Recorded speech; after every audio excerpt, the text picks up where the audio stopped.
Hello students, most welcome to the Thorax YouTube channel. आज हम बात करेंगे द लिविंग वर्ल्ड चैप्टर के अंदर नेक्स्ट लेक्चर में। पिछले लेक्चर में हमने यहाँ यहीं पे बात छोड़ी थी, बाइनोमियल नोमेनकल्चर के बारे में पढ़ेंगे मैंने कहा था। तो आज हम बाइनोमियल नोमेनकल्चर और ट्राइनोमियल नोमेनकल्चर को अच्छे से समझेंगे, है ना।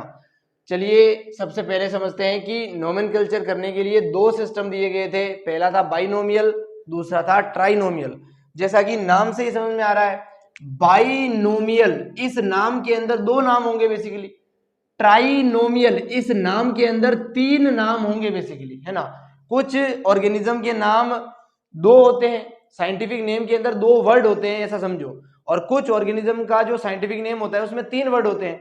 अगर उसके अंदर तीन वर्ड है वो तो वो ट्राइनोमियल नोमेनकल्चर को फॉलो करता है, अगर उसमें दो वर्ड है तो वो बाइनोमियल नोमेनकल्चर को फॉलो करता है। बाइनोमियल नोमेनकल्चर किसने दिया था? Given by Carolus Linnaeus. किसने दिया था? कैरोलस लिनियस ने। और जो ट्राइनोमियल है वो दिया था लेमार्क ने। तो ये यहीं पे नोट करेंगे। सबसे पहले हम डिटेल समझना स्टार्ट करते हैं बाइनोमियल नोमेनकल्चर की। बेसिकली इस नोमेनकल्चर के अंदर किसी भी ऑर्गेनिज्म को ऐसा साइंटिफिक नेम देंगे जिसमें दो वर्ड होंगे बेसिकली, है ना। तो सबसे पहली लाइन लिखिए, ये किसने प्रपोज किया था? तो ये प्रपोज किया था गैस्पार्ड बोहिन ने। किसने प्रपोज किया था? गैस्पार्ड बोहिन ने। गैस्पार्ड बोहिन ने एक किताब लिखी थी जिसका नाम था पाइनेक्स। क्या नाम था? पाइनेक्स। कब लिखी थी? 1623 के अंदर। इस किताब में इस बाइनोमियल नोमेनकल्चर को सबसे पहले प्रपोज किया गया था। अंडरस्टूड। अगली लाइन है कि सबसे पहले यूज किसने किया था? सबसे पहले यूज किया था कैरोलस लिनियस ने। किसने यूज किया था? कैरोलस लिनियस ने। कहां पर यूज किया था? Species plantarum. स्पीसीज प्लांटेरम एक बुक है बेसिकली जो 1753 में लिखी गई थी। किसके द्वारा? कैरोलस लिनियस के द्वारा। यानी कि पाइनेक्स जो बुक है वो किसने लिखी है? गैस्पार्ड बोहिन ने लिखी है 1623 में। और जो स्पीसीज प्लांटेरम बुक है वो किसने लिखी है? कैरोलस लिनियस ने लिखी है 1753 के अंदर। इसी किताब के अंदर सबसे पहले यूज किया गया था बाइनोमियल नोमेनकल्चर को और प्रपोज किया गया था इस किताब के अंदर। आई hope it is clear. Species plantarum जो किताब है जो किसने लिखी है? कैरोलस लिनियस ने। वो पहली किताब बनी थी, first valid publication for plant nomenclature. यानी कि स्पीसीज प्लांटेरम नाम से समझ में आ रहा है ना, प्लांट। इसके अंदर प्लांट के नाम लिखे गए थे बेसिकली। कितने प्लांट के नाम लिखे गए थे? 5900 नेम्स रखे गए थे प्लांट्स के। यानी कि लगभग 6000 के करीब पेड़ों के नाम एक ही किताब में लिखे गए थे। किताब किसने लिखी थी? कैरोलस लिनियस ने लिखी थी बेसिकली। किताब का नाम था स्पीसीज प्लांटेरम। कब लिखी थी? 1753 के अंदर लिखी थी। I hope it is clear to you. Binomial nomenclature का जो सेकंड यूज किया था वो भी कैरोलस लिनियस ने किया था। एक बार प्लांट के लिए यूज किया, दूसरी बार एनिमल के लिए यूज करेगा। किताब का नाम रखा सिस्टेमा नेचुरे। क्या रखा था? सिस्टेमा नेचुरे बेसिकली। कब लिखी थी? ये 1758 के अंदर किताब लिखी थी सिस्टेमा नेचुरे। और ये भी पहली वैलिड पब्लिकेशन बनी थी एनिमल्स के नोमेनकल्चर के लिए। इस किताब के अंदर 3000 से ज्यादा एनिमल्स के नाम लिखे गए थे कैरोलस लिनियस के द्वारा। तो कैरोलस लिनियस ने दो किताबें लिखी है, एक तो 1753 में और एक 1758 में। बेसिकली जो 53 में लिखी है वो पेड़ों के बारे में है और जो 58 में लिखी है वो एनिमल्स के बारे में है। पहली का नाम क्या है? Species plantarum. दूसरी का नाम क्या है? सिस्टेमा नेचुरे। दोनों किसने लिखी है? कैरोलस लिनियस ने लिखी है बेसिकली। एक किताब और ध्यान में रखनी है, पाइनेक्स। किसने लिखी है? गैस्पार्ड बोहिन ने लिखी है 1623 में। इसमें प्रपोज किया गया था, इसमें यूज किया गया था। पहले ये लिखी गई है तो इसमें फर्स्ट यूज किया गया था, बाद में ये लिखी गई तो इसमें सेकंड टाइम इस बाइनोमियल नोमेनकल्चर को यूज किया गया था। तो मैं उम्मीद करता हूं बोर्ड पे लिखा गया एक एक वर्ड आपको समझ में आया है। You please note this, then we further move on. So चलिए स्टूडेंट्स, अब मैं आपको समझाता हूं स्टैंडर्ड कोड्स फॉर नोमेनकल्चर। ये जो नाम रखा जाता है किसी भी ऑर्गेनिज्म का, ये कौन रखता है? ऑब्वियसली आप कहोगे साइंटिस्ट। वो साइंटिस्ट जिस संस्था में बैठकर, जिस इंस्टीट्यूट में बैठकर नाम रखते हैं उसको बोलते हैं कोड। क्या बोलते हैं? कोड। अलग अलग ग्रुप्स के ऑर्गेनिज्म का नाम रखने के लिए अलग अलग कोड्स बनाए गए हैं इस वर्ल्ड के अंदर बेसिकली। तो 5 कोड मैंने आपके लिए लिखे हैं जो बहुत इंपॉर्टेंट है, वही लिखे हैं केवल। ऐसा नहीं है कि केवल 5 ही होते हैं, बायोलॉजी में बहुत सारे होते हैं। जो मोस्ट इंपॉर्टेंट है वो आपके सामने लिखे गए हैं। सबसे पहला है ICBN। क्या है? ICBN। इस I का मतलब है इंटरनेशनल, C का मतलब है कोड, B का मतलब है बोटेनिकल और N का मतलब है नोमेनकल्चर। बोटेनिकल, बॉटनी के अंदर हम क्या पढ़ते हैं? पेड़ों के बारे में, प्लांट्स के बारे में। जितने भी प्लांट्स होते हैं, चाहे वो जंगल में मिलने वाले वाइल्ड प्लांट हो, है ना, चाहे वो घरों में लगाने वाले प्लांट्स हो, उन सभी प्लांट्स का नाम रखने के लिए जो कोड बनाया गया है उसे बोलते हैं आईसीबीएन। क्या बोलते हैं?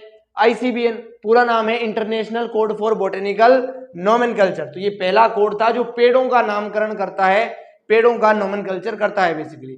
दूसरा है जानवरों का करने के लिए, तो यहां पर जहां पे बोटेनिकल है वहां पे क्या आ जाएगा? जूलॉजिकल। और जहां पर बी है वहां पे क्या आ जाएगा? जेड आ जाएगा बेसिकली, आईसीजेडएन। आईसीजेडएन होगा international code for zoological nomenclature, यानी कि जितने भी एनिमल्स है उन सब का नाम इस कोड के द्वारा रखा जाएगा। I hope it is also clear to you.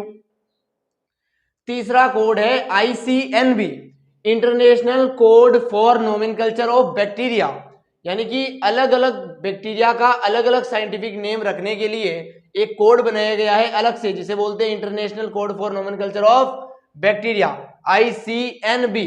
Bacteria को जिस किंगडम में रखते हैं, जिस ग्रुप में रखते हैं, उसे बोलते हैं मोनेरा बेसिकली। और मोनेरा के अंदर जितने भी ऑर्गेनिज्म आते हैं वो सब प्रोकैरियोटिक सेल के बने होते हैं, इसलिए इसे प्रोकैरियोट्स भी बोला जाता है।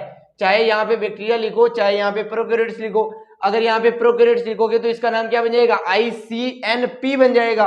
पहले क्या था? आईसीएनबी बन जाएगा, और अब क्या बन गया है? आईसीएनपी बन गया है। तो चाहे आईसीएनबी बोलो चाहे आईसीएनपी बोलो, दोनों का मतलब सेम सेम है। और कौन से कोड से मतलब है? जो बैक्टीरिया का प्रोकैरियोटिक सेल्स का नाम रखेगा उस कोड का नाम है बेसिकली ये। I hope it is also clear to you. अगला लिखा है आईसीटीवी, है ना, आईसीटीवी इंटरनेशनल कमिटी। यहाँ पे कोड नहीं आ रहा है, यहाँ पे क्या आ रहा है? कमिटी। ये एक समुदाय है बेसिकली, है ना, संस्था है।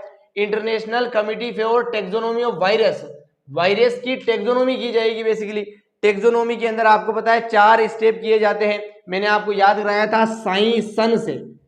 इस सी का मतलब क्या है? कैरेक्टराइजेशन, आइडेंटिफिकेशन, क्लासिफिकेशन और नोमेनकल्चर। इसी टेक्सोनोमी के अंदर क्या किया जाएगा? नोमेनकल्चर किया जाएगा बेसिकली। किसका नोमेनकल्चर किया जाएगा? वायरसेस का नोमेनकल्चर किया जाएगा इस आईसीटीवी के अंदर। टीवी का मतलब है टेक्सोनोमी ऑफ वायरसेस, और इस सी का मतलब यहाँ पे कमिटी होता है। ये सारे वर्ड बहुत बहुत इंपॉर्टेंट है भाई। अगला लिखा है आईसीएनसीपी।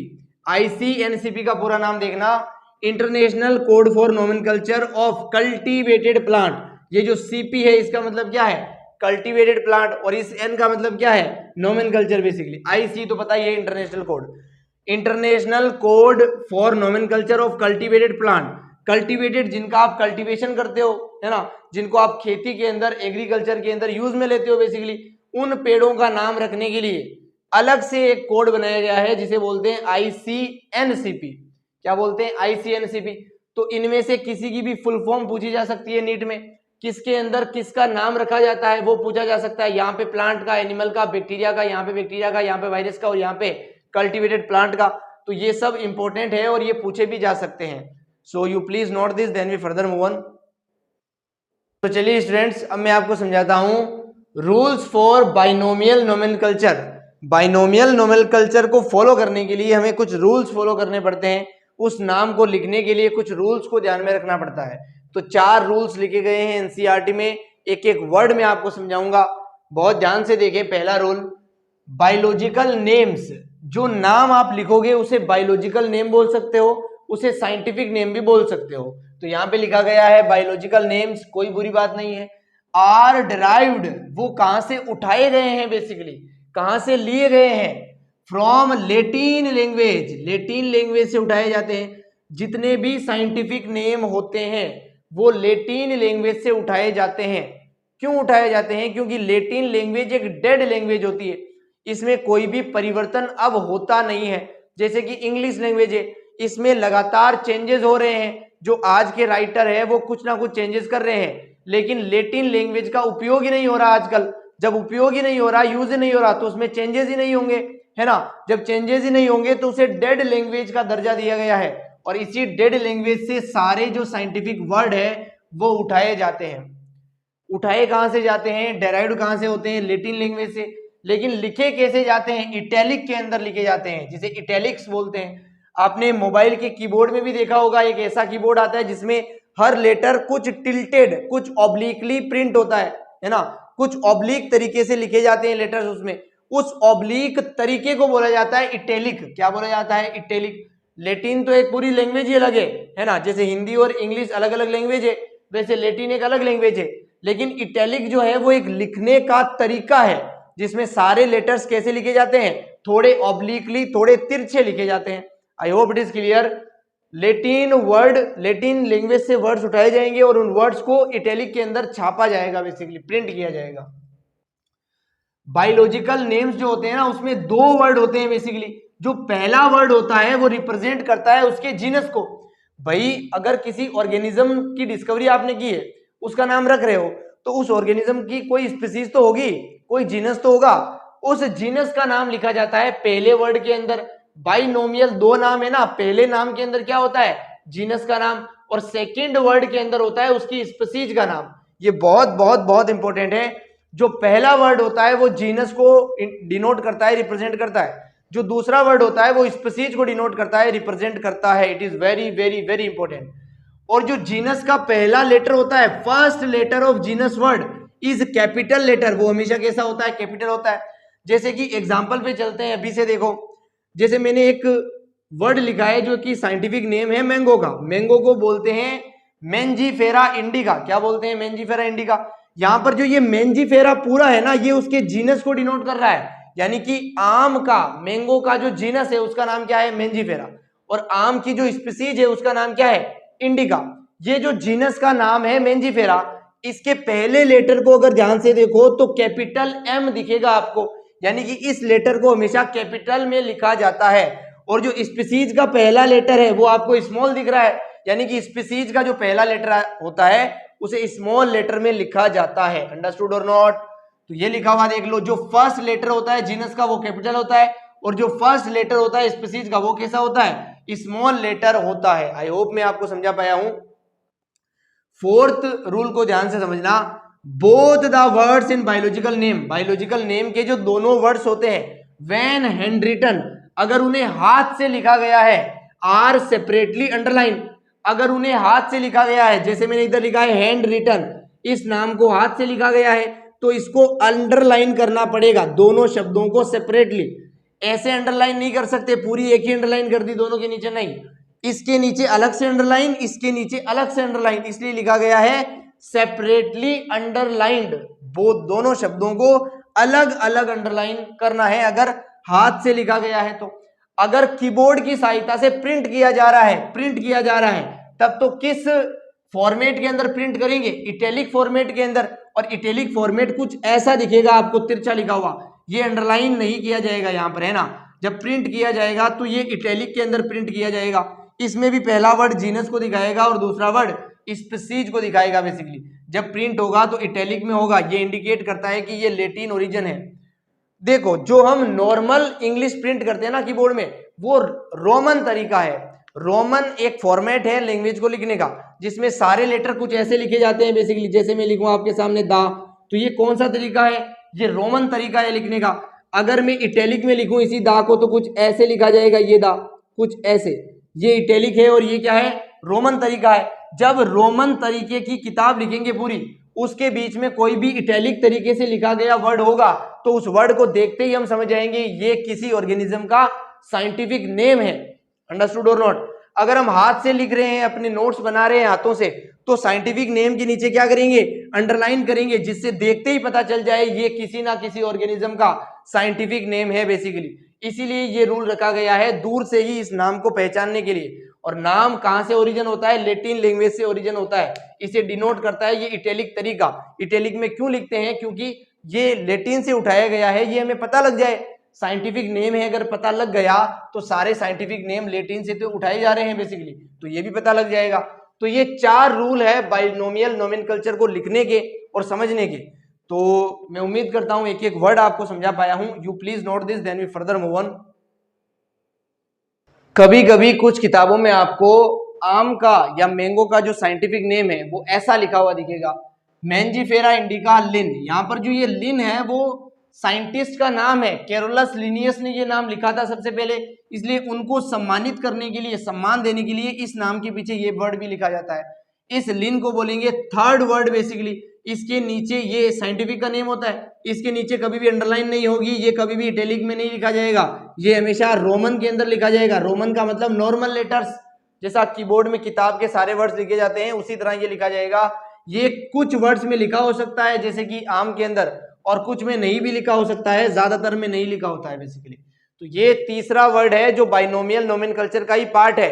कुछ नाम के पीछे हम साइंटिस्ट का नाम लिखते हैं, कुछ के पीछे नहीं लिखते हैं, तो आपको पता होना चाहिए, कुछ भी मिस ना हो, इसलिए मैंने इसे भी क्लियर किया है। इन दो के बारे में हम ऑलरेडी पढ़ चुके हैं, so you please note this, then we further move on. So चलिए स्टूडेंट्स, अब मैं आपको समझाता हूं सिनोनिम्स के बारे में। सिनोनिम्स नाम से ही पता है, सिनोनिम्स किसे बोलते हैं? अगर एक ही ऑब्जेक्ट के, एक ही चीज के बहुत सारे नाम हो तो उन नामों को क्या बोलते हैं? सिनोनिम्स बोलते हैं। कुछ ऐसा ही फंडा है इस टेक्सोनोमी के सिनोनिम्स टर्म के अंदर, आइए बहुत ध्यान से समझते हैं। When more than one names are given to same organism, जब एक ही ऑर्गेनिज्म को, सेम ऑर्गेनिज्म को एक से ज्यादा मोर देन वन नेम्स दिए जाते हैं, गिवन किए जाते हैं। अगर एक ही ऑर्गेनिज्म को बहुत सारे नाम दे दोगे तो जो बहुत सारे नाम है वो आपस में क्या होंगे? सिनोनिम्स। अंडरस्टूड और नोट? एक ही ऑर्गेनिज्म को बहुत सारे नाम दे दिए हैं तो वो बहुत सारे नाम क्या हो गए आपस में? सिनोनिम्स, है ना। आगे लिखा है then the one which is proposed first, जो नाम सबसे पहले प्रपोज किया गया है, सबसे पहले दिया गया है, is considered as valid name. बहुत सारे नाम दे दिए एक ही ऑर्गेनिज्म को, जो सबसे पहला नाम दिया था वो तो उसका वैलिड नाम है, और जो बाकी नाम बाद में दिए गए वो बाकी नाम सिनोनिम्स है। अंडरस्टूड और नॉट? ध्यान से देखो, other name are consider as synonyms. जो नाम सबसे पहले दिया वो क्या है? Valid name. उसके बाद जितने भी नाम दिए गए वो सब क्या है? सिनोनिम्स है। उसी ऑर्गेनिज्म के, उसी ऑर्गेनिज्म के अलग अलग नाम है बेसिकली, है ना। It follows principle of priority, जो नाम पहले दिया जाएगा उसी को प्रियोरिटी देंगे, है ना। ऐसा नहीं है कि बाद में किसी बड़े साइंटिस्ट ने नाम दिया तो उसे प्रियोरिटी दे देंगे, नहीं, जो पहले दिया गया है उसी को वैलिड नाम मानेंगे, इसलिए ये प्रिंसिपल ऑफ प्रियोरिटी को फॉलो करता है। एक एग्जांपल समझते हैं, जैसे आपके पास कोई ऑर्गेनिज्म है, इसके नाम दिए गए साइंटिस्टों के द्वारा, नेम 1, नेम 2, नेम 3, नेम 4, 4 साइंटिस्टों ने अपने अपने 4 नाम दिए। अगर सबसे पहला नाम, फर्स्ट प्रपोज्ड नाम ये वाला है तो इसे बोलेंगे वैलिड नेम। बाकी जो तीनों दिए गए जो कि बाद में दिए गए इन्हें बोलेंगे सिनोनिम्स, जो हमारी हेडिंग भी है। तो अब क्लियर हुआ होगा सिनोनिम्स क्या है। बेसिकली एक ही ऑर्गेनिज्म को जब बहुत सारे नाम दिए जाते हैं, जो पहला नाम होता है उसे बोलते हैं वैलिड नेम, जो बाकी दिए जाते हैं उसे बोलते हैं सिनोनिम्स। ये तो एक फॉर्मेट है एग्जांपल का, मेन एग्जांपल भी समझ लेते हैं। जैसे कि व्हाइट रस्ट एक फंजाई का नाम है, उस फंजाई को 2 नाम दिए गए, एक है एल्बुगो कैंडिडा और एक है क्रिप्टोपस कैंडिडस। एल्बुगो कैंडिडा जो है ये पहले दिया गया इसलिए ये वैलिड नेम है, और क्रिप्टोपस कैंडिडस जो है ये बाद में दिया गया इसलिए ये इसका सिनोनिम्स है बेसिकली। तो मैं उम्मीद करता हूं सिनोनिम्स का टॉपिक आपको बहुत अच्छे से समझा पाया हूं। You please note this, then we further move on. तो चलिए स्टूडेंट्स, अब मैं आपको समझाता हूं होमोनिम्स के बारे में। सिनोनिम्स को समझने के बाद होमोनिम्स टॉपिक आता है हमारा। व्हेन वन और more organism are given same name, अगर हमारे पास एक ही नाम है, उस नाम को एक ऑर्गेनिज्म को दिया, दूसरे को भी दे दिया, तीसरे को भी दे दिया, चौथे को भी दे दिया। ऑब्वियसली एक साइंटिस्ट ने नहीं किया ऐसा, अलग अलग साइंटिस्ट ने एक ही नाम को अलग अलग ऑर्गेनिज्म को दे दिया। तो जो सबसे पहले साइंटिस्ट ने नाम दिया है उसे तो वैलिड मानेंगे, और बाकी ऑर्गेनिज्म के नाम को चेंज करके नया नाम उनको दिया जाएगा साइंटिस्ट के द्वारा। अंडरस्टूड और नॉट? अगर एक ही नाम को बहुत सारे ऑर्गेनिज्म को दे दिया, सबसे पहले जिस ऑर्गेनिज्म को दिया उसका नाम तो वो रख देंगे और बाकी का नाम चेंज करके दूसरे नाम रखे जाएंगे। अंडरस्टूड और not? It is consider valid for organism to which is what given first, जिसे सबसे पहले दिया गया है उसके लिए वो वैलिड रहेगा और बाकियों के नाम चेंज करके रखे जाएंगे। जैसे एग्जांपल के लिए परनस डल्सिस, परनस डल्सिस एक साइंटिफिक नेम है बेसिकली। ये नाम एलमंड को भी दिया गया और पल्म को भी दिया गया बेसिकली, लेकिन सबसे पहले किसे दिया गया था? एलमंड को, इसलिए आज भी एलमंड का साइंटिफिक नेम क्या है? परनस डल्सिस है। और जो पल्म है उसका नाम चेंज करके क्या रखा गया है? परनस डोमेस्टिकस रखा गया है। तो आई होप होमोनिम्स के बारे में मैं आपको एक एक वर्ड समझा पाया हूं। You please note this, then we further move on. So चलिए स्टूडेंट्स, मैं आपको समझाता हूँ टोटोनिम के बारे में। जो अगला टर्म है, अगर किसी ऑर्गेनिज्म के नेम में आने वाले जीनस का नाम और स्पीसीज का नाम दोनों सेम होते हैं तो उस टर्म को बोलते हैं टोटोनिम। यहाँ पे लिखा है scientific name with same generic and species effect, यानी कि स्पीसीज का नाम और उसके जीनस का नाम अगर सेम है तो क्या बोलते हैं? टोटोनिम बोलते हैं। स्पीसीज का नाम किसके बराबर होगा? जीनस का नाम होगा। ये प्लांट के अंदर कभी नहीं होता है, केवल एनिमल्स का ही स्पीसीज नेम और जीनस नेम सेम हो सकता है। प्लांट के लिए दोनों नेम कभी भी सेम नहीं होते हैं, यानी कि टोटोनिम प्लांट्स में नहीं पाया जाता है, ये केवल एनिमल्स के अंदर पाया जाता है।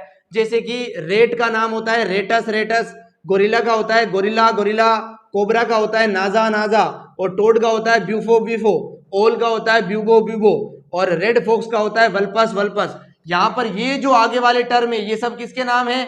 ये जीनस के नाम है बेसिकली। ये जो पीछे वाले टर्म है ये किसके नाम है? ये स्पीसीज के नाम है बेसिकली। यानी कि जीनस का नाम और स्पीसीज का नाम क्या है? सेम सेम है, इसलिए इस नाम को क्या बोलते हैं? टोटोनिम बोलते हैं बेसिकली। ट्रिक बनाई है मैंने एक जीएसटी करके, क्योंकि भारत में जीएसटी बहुत हाई है भाई, जितनी होनी नहीं चाहिए उससे भी ज्यादा हाई है। जी का मतलब है जीनस, एस का मतलब है स्पीसीज, और टी का मतलब क्या है? टोटोनिम। अगर किसी नाम के अंदर जीनस और स्पीसीज कैसे हैं? सेम है, तो उसे क्या बोलते हैं? टोटोनिम बोलते हैं। तो ये है ट्रिक। मैं उम्मीद करता हूं एक एक वर्ड समझा पाया हूं। You please note this, then we further move on.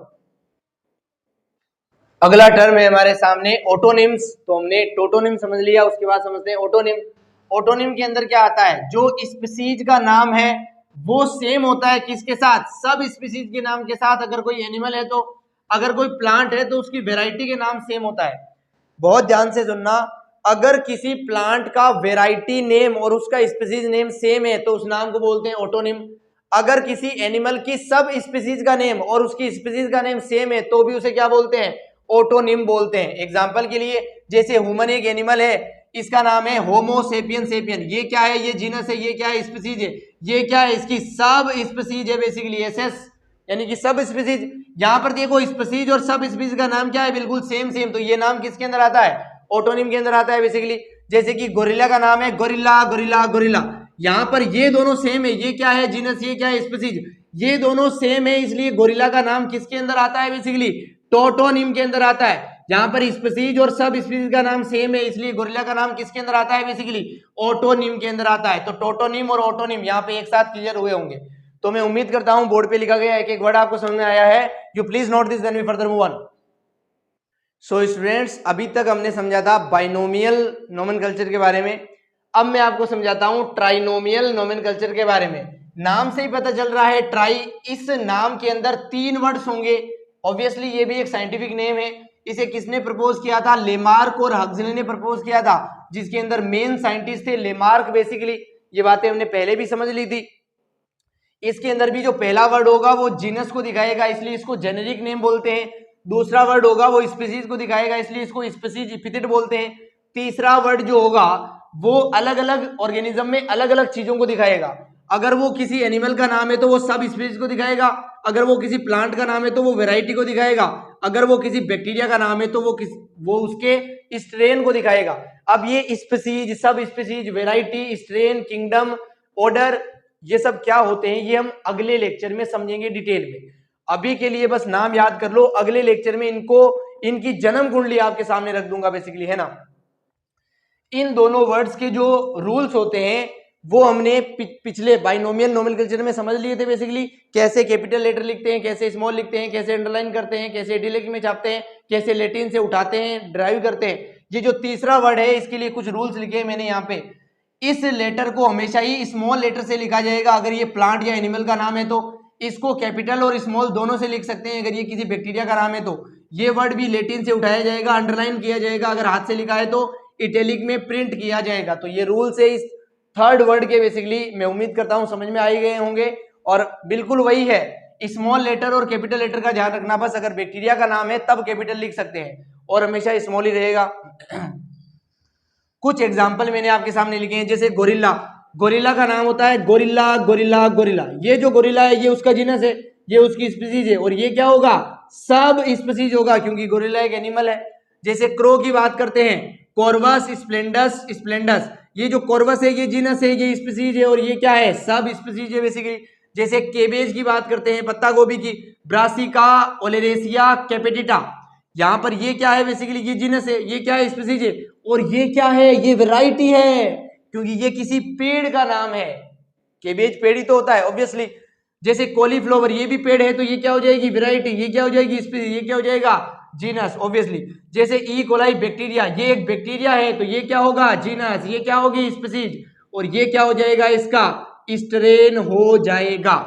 तो मैं उम्मीद करता हूं ट्राइनोमियल नोमेनकल्चर के बारे में जो डिटेल हमने बोर्ड पे लिखी है उसका एक एक वर्ड आपको समझ में आया होगा। You please note this, then we further move on. So students, इस लेक्चर के अंदर हमने बाइनोमियल और ट्राइनोमियल नोमेनकल्चर को बहुत अच्छे से समझ लिया है। आप इस नोट्स को अच्छे से लिखें अपनी बुक में और बार बार इनको रिवाइज करके पढ़ते रहें। सो मिलते हैं नेक्स्ट लेक्चर में। Chill then, good bye.